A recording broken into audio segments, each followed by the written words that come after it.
Welcome, true believers. Thank you so much for joining us. Let's gush about Moon Knight. Now, this is spoiler filled. This is the first episode. Only listen to this if you've seen the first episode, because we're going to talk about all of it. And I don't know quite where to start because, again, this is a character that only us uber Marvel nerds know about.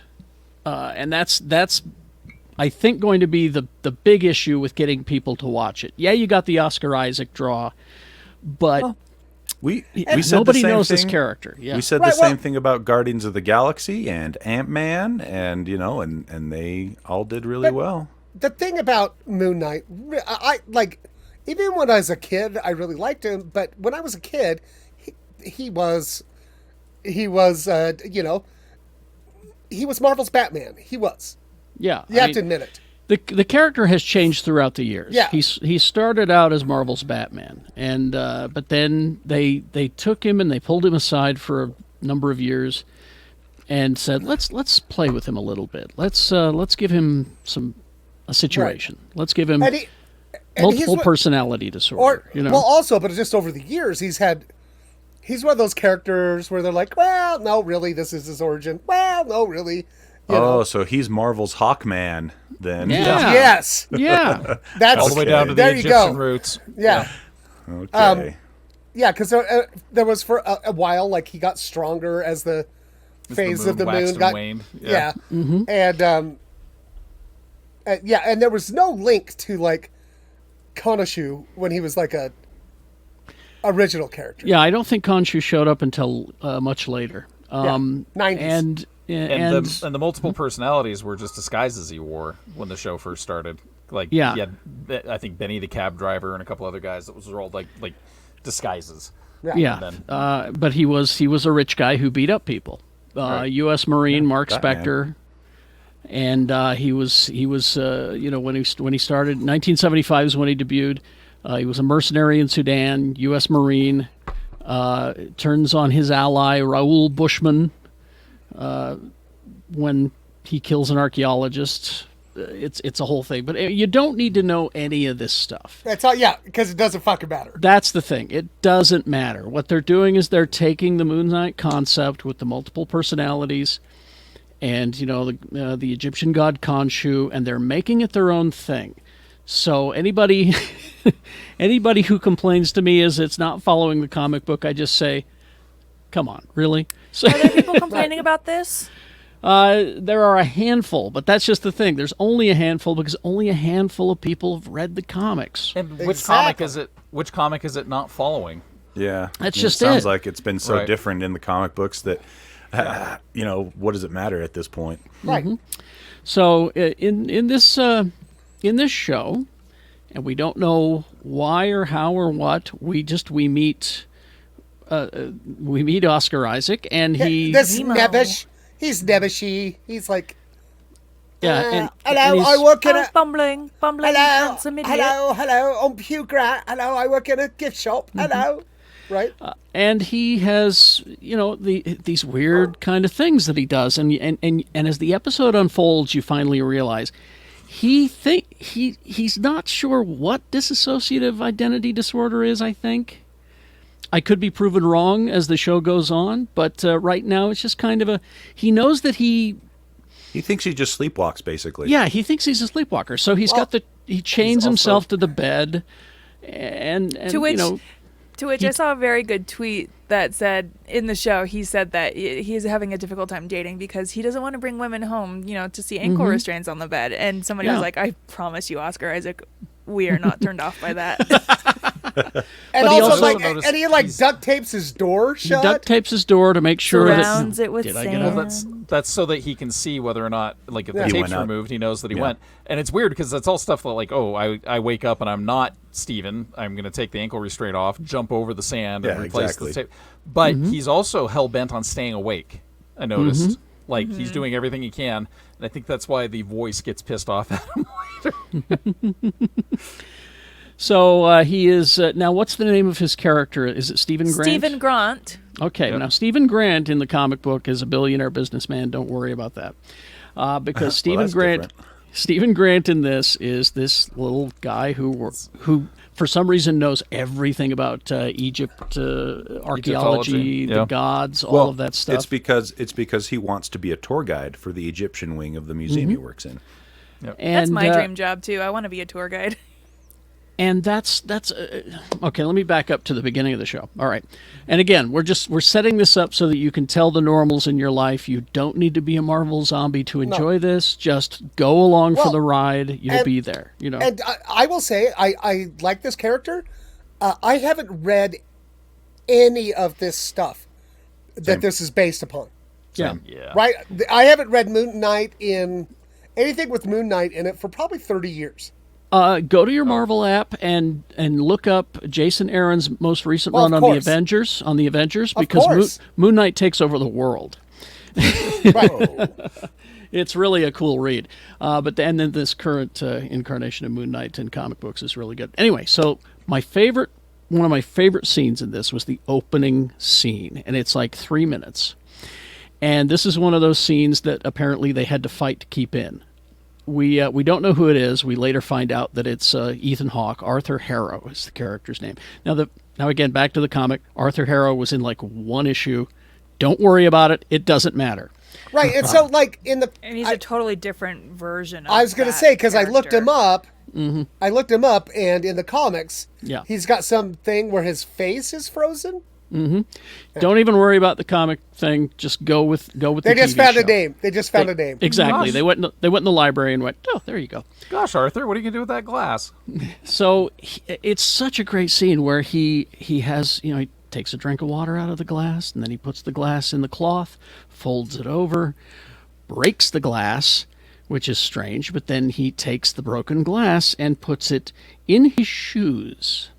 Yeah. This gives you an idea of what kind of a mind we're dealing with. Turns out that this guy is leading a cult.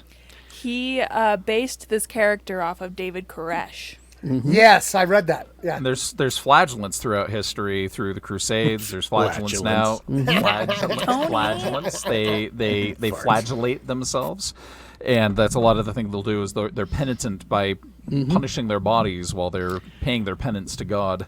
So, and again, we see this guy, doing his thing. He's in this European village, surrounded by these, it looks like villagers, or are they cultists? They're all apparently following him. The crowd parts, and he starts this ritual. He has the scales of justice on his arm, and a guy offers himself up for judgment, and he says, "You're a brave man offering yourself up for this, wanting to serve our goddess even before she awakes. I judge you in Amit's name with a fraction of her power." And he lives because you're a good man.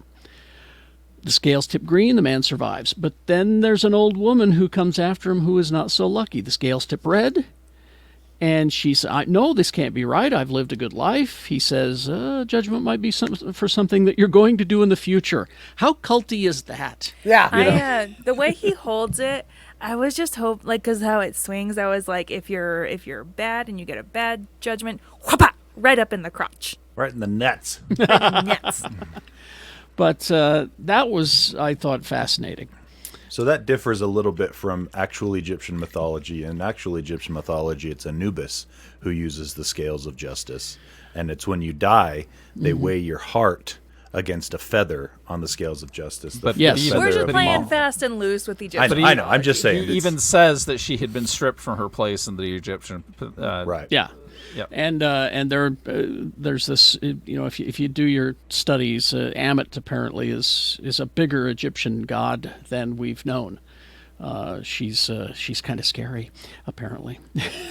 I really enjoyed this whole area too, because you just you get one of those whole Stephen locked himself in his apartment, and then he wakes up with his jaw broken outside of a castle, and he's running around, and you keep getting these things where he's freaking out about something, and this big booming voice is yelling at him, and then the scene stutters, and then it's like, oh, there's a dead guy in the truck now, or he loses time. Yeah. The way that they introduced that voice was extremely good, because That's F. Murray Abraham. Is it really? Something about the sound mixing in that scene, because he's in a field and he's just like, well, what the fuck is happening here? And then you hear this big booming voice. I literally was like, who's in the house? Because the way it was mixed into this scene was very good. The physical comedy in this bit here with the scarab, and really good. He's like, every time he reaches for the scarab, he's like just distorting. I love that part. Oh, go ahead. My favorite thing the voice says in the whole episode is like, "Oh, good, the idiot's back." The idiot's back. I like that he calls him a worm. So it's clear. It's clear that, and we'll find out later that this is the Egyptian god Khonshu speaking to him from the great beyond or whatever. And I love that they did it just like in the comic book. Khonshu has that bird skull head, and just so cool. Creepy looking. Yes. Yep. But also, I like this scene in particular because up to now it has been a very gore-free show. Yeah.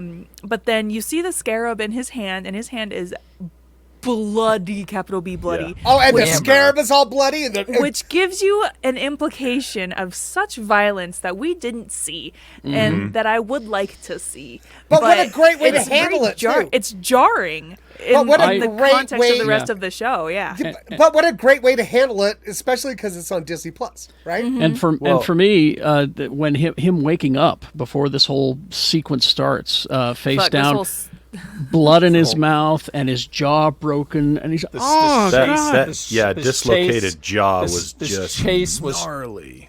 This chase was kiss. So good. It was almost as good as the one in Condor Man. But the chase down the side of the hill in the cupcake truck, and cupcakes are weapons. And now. he's like such an idiot. He's smashing cupcakes on the guy. But just such amazing sequences. But then he gets back to London, back to his job. He finds out he's been gone for days. Yep. Well, and he missed his date. He missed his date. That he didn't know he had. Now, here's my favorite part about that whole date thing. Is it how he orders the steak? Well, it's because earlier in the show it says he's a vegan. They mentioned vegetarian. He says vegetarian. Oh, I thought he said vegan. Okay, but he's sitting there waiting for his date, and he's like, "Shit, I should probably call." So he calls her, and she goes, "You're calling me 2 days later? How dare you?" You know. Well, I'm here for our big date. Well, no, that was you. You stood me up 2 days ago. It's Sunday. It's Sunday. So this was my favorite part. He sits down, doesn't know what to do. The waiter comes up, says, "What can I get you?" And he says, "Well, I hear it's the best steak in town." He goes, How would you like that steak?" And he goes, "Well, how would I like that steak?" He has no idea. He's never ordered steak. He has no. He's like, "I'll take the best bit," and he's like, "Okay, I'll get you the center cut." And he's like, "How would you like it cooked?" And he's like, "Good, I guess. I don't know." And he's like, said, "I'll "Very cook good, that thank well. you. Very I'll good, cook that thank you." well for you." And I'm like, "No." Oh, that hurt. That hurt. That was a crime. That was a crime. And then he's got his little fishy with the missing fin. That was a great little sequence too. No. But then not so missing. And then the fish has two fins all of a sudden. So I'm sure that will get explained later on down the road. And phone calls he keeps making to his mom. Yes. Yeah, who's he calling? Yeah, and exactly. Those are fake. Like that's just in his head. Do you want me to? My theory of the fish is that he leaves and he's gone for so long that the fish doesn't doesn't get fed and it dies. So Mark replaces it. Right? Oh, okay. All right. And this time he noticed, he's like, wait. And did anyone else notice, I mean, speaking of the mom's phone calls, that the postcards that he got from his mom were from the museum? So I noticed that. I wonder if his mom is no longer with us and he's hanging on to her for some reason. Anyway, so we get the final reveal where he's at the museum. This show is it's got shades of the Scarlet Witch and Vision because you're like, where's this gonna go? Where's this gonna fucking go? And that's what I'm all about it. So we get to the end, and there's David Koresh shows up again at the museum, and is I'm going to start calling him that. Ethan Hawke shows up at the museum, and says, you really ought to give me that scarab. You really should. And that's when we get our first reveal. Somehow, Ethan Hawke is able to conjure up monsters, and he conjures up an ancient Egyptian monster that starts chasing our poor Oscar Isaac. No, and I love it. He gets on the overhead in the museum and goes, so what's his name? Whatever his name. Stephen of the gift shop. If you just give me the scarab, I'll make sure that you don't get torn to bits. Yeah. Well, and everybody in the museum is part of the cult. Yeah. It's kind of crazy. He's got followers everywhere. Yeah. So the chase into the bathroom, and that's when Mark Spector meets Stephen Grant in the mirror, and Mark is telling him, Stephen, let me take over. Let me get this. And of course Stephen doesn't know what the hell is going on at all. Right. And that's when the transformation takes place. And that's when we get the reveal that, and again, don't think about it too much, comic book nerds. The suit comes from within. Right, or whatever. Who cares? Right? But It's Sailor Moon. Yeah. I just love it that he is like, Mark in the mirror. He's like, stop fighting me. Mm-hmm. Let me save us. Let me save us. Let me save us. Let me save us. And Steven is slapping himself in the face, going, "This isn't real. Wake up! Wake up!" And Mark's in the mirror going, "It's fucking real." You know. Well, in this scene, one of my biggest fears in the whole wide world is being in a dark room with a mirror. But this show does the best stuff with mirrors and reflections I've ever seen. Because when the scene first starts, when he's in this bathroom, you can see him hundreds of reflections down. But then when he's looking at Mark in the mirror, it's just them. Yeah. There's also a scene where he's walking into a room that has mirrors, and one of the reflections stops and looks at the audience for a second, and then. And it's some great spooky stuff. But then we get our first look at the character Moon Knight, and he beats the shit out of this devil dog or whatever it is. Right, and, just brutal.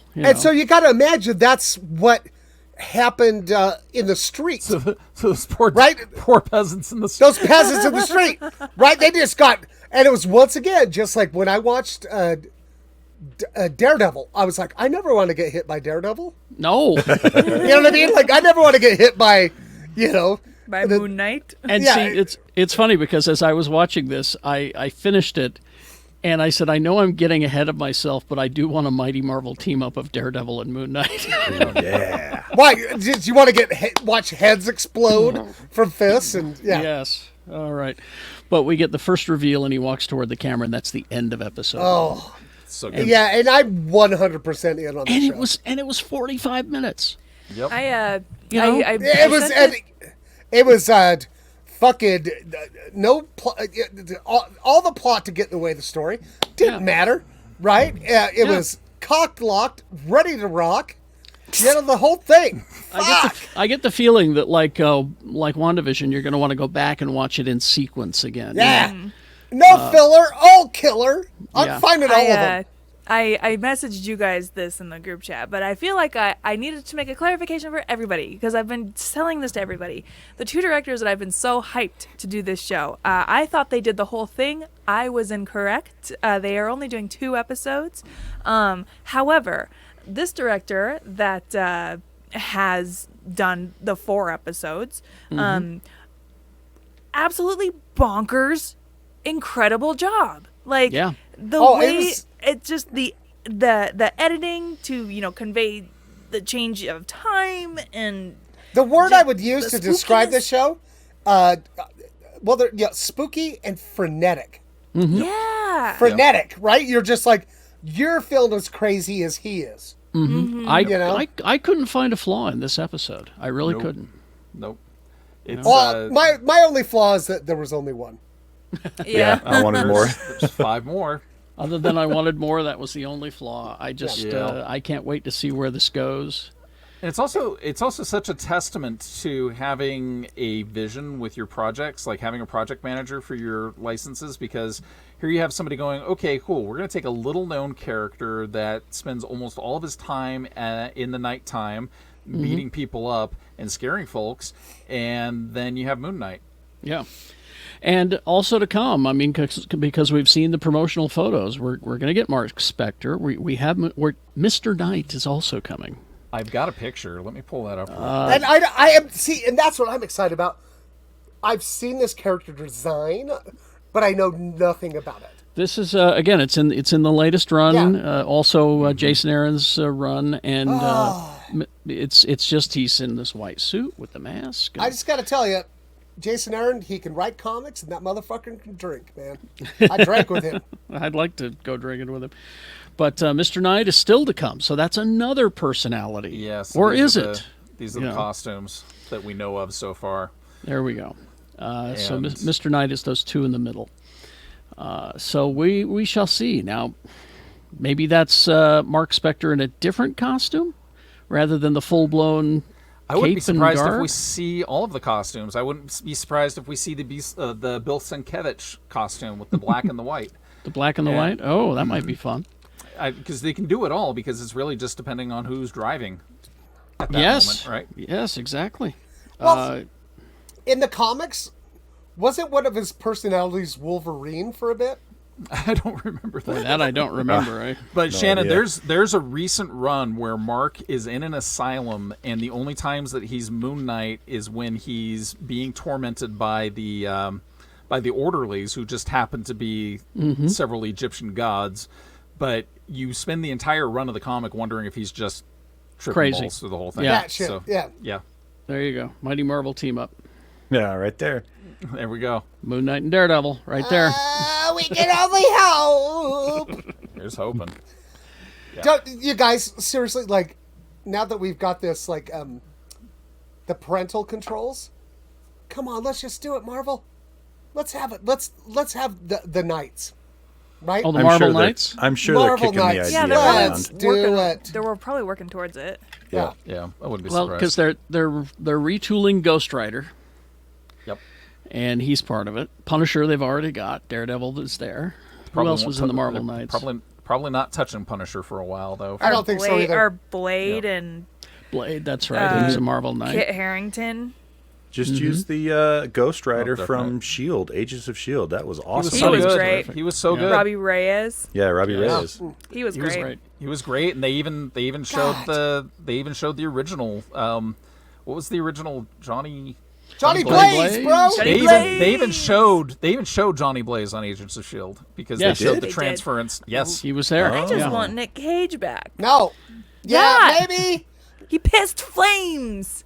Go ahead and go back and watch the Ghost Rider episodes of Agents of S.H.I.E.L.D., Tony. That's how Robbie Reyes gets his powers. There's a car accident. There's a car accident, and a blazing motorcycle pulls up, and I must have just blocked that out for some reason, because I watched all of it. I thought it was awesome. With the Robbie Reyes stuff. Right. I think, and everyone's like, they should bring in Nick Cage's Ghost Rider as canon. They can easily if they want to, because you got multiverse. It's easy. Yeah, exactly. If they want to do it. All right, there we go. Anything else before we head out? There you go. No, and once again, I know nobody listening to this is one of those people, but it's like, God, you guys just enjoy it, for fuck's sake. Yep. We are so fucking lucky to have all this shit. Go for the ride, man. Go for the ride. Unless it really sucks, like Morbius, then you can, You can still go for the ride. You just might not enjoy it. Yeah, exactly. All right. It's the 37 route to Magna. You may not want to get on. It's like, I'm really sorry. It's the Tower of Terror at Disneyland. Well, no, it was very scary, but I think I'll do it again. All right, then. Thank you. We'll be back next time.